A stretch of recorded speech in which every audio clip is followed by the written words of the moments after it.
A'udzu billahi minasyaitonir rajim. Bismillahirrahmanirrahim. Wa atimmul hajja wal umrata lillah. Maksudnya, dan sempurnakan ibadah haji dan umrah kerana Allah. InsyaAllah, video kali ini saya akan berkongsi serba sedikit ilmu yang telah saya pelajari dalam program SPHU dalam modul Fiqh Umrah. Setiap jemaah perlu melakukan persiapannya secukupnya sebelum pergi melaksanakan haji dan umrah. Persiapan yang dilakukan itu bukan semata-mata persiapan kewangan, barang-barang, dokumen, ilmu tentang ibadah, tetapi persiapan yang paling penting dan paling utama ialah persiapan dari segi rohani atau dikenali sebagai spiritual. Kita menunaikan ibadah haji dan umrah dengan niat yang utama hanya kerana Allah. Bagaimana caranya? Salah satunya ialah dengan kita mengetahui serba sedikit sirah atau sejarah tempat yang kita akan kunjungi. Sebagai contoh, jika kita pergi ke Madinah, kita perlu tahu sirah berkaitan kota Madinah. Manakala jika kita pergi ke Makkah, kita perlu mengetahui sirah berkaitan kota Makkah.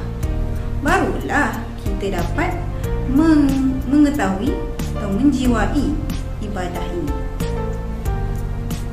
Kalau saya sendiri, saya terkesan dengan sirah mengenai Sa'i.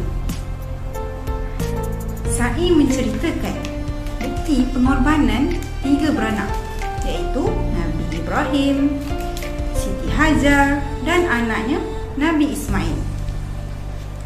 Sejarah bersa'i, kalau para jemaah tahu, kita akan lebih menyelami dan merasai kesusahan yang dialami oleh Siti Hajar dan anaknya Nabi Ismail pada ketika itu.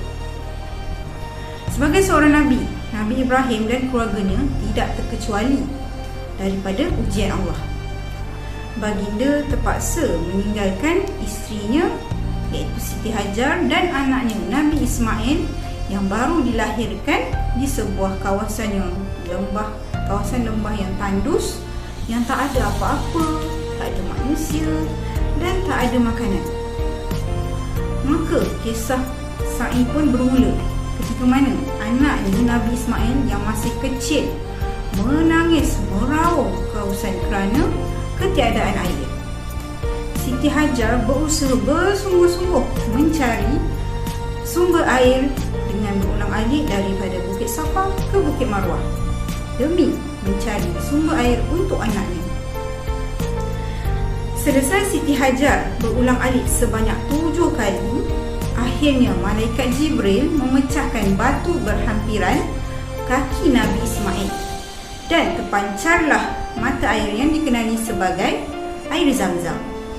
Yang mana air Zamzam ni kekal dan tidak pernah kering sampai hari ini.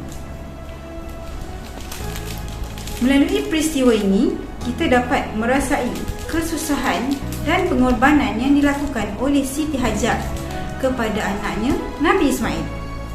Walhal Siti Hajar boleh je berdoa dan menadah tangan meminta pertolongan kepada Allah. Tetapi tidak. Dia tidak berbuat demikian. Malah dia berusaha bersungguh-sungguh dengan kudrat yang dia ada. Kesimpulannya, jika para jemaah sendiri menghayati sirah berkaitan Sa'i yang dilakukan oleh Siti Hajar dari Bukit Safa ke Bukit Marwah, maka kita akan melakukan ibadah ini dengan penuh perasaan dan merasai kesusahan yang dialami oleh Siti Hajar bersama anaknya Nabi Ismail suatu ketika dahulu. Allahu Akbar. InsyaAllah, selesai sudah serba sedikit perkongsian ilmu saya pada kali ini, hasil daripada pembelajaran modul-modul yang disediakan. Banyak lagi ilmu-ilmu yang perlu dimahirkan untuk menjadi bakal mutawif dan mutawifah yang profesional suatu hari nanti. Sebelum saya mengakhiri video ini, izinkan saya menyampaikan serangkap pantun. Dari Kedah ke Pekansari, beli swasta di Kota Tinggi. Selesai sudah tugas diberi, di lain masa bersua lagi. Wabillahi taufiq wal hidayah. Assalamualaikum warahmatullahi wabarakatuh.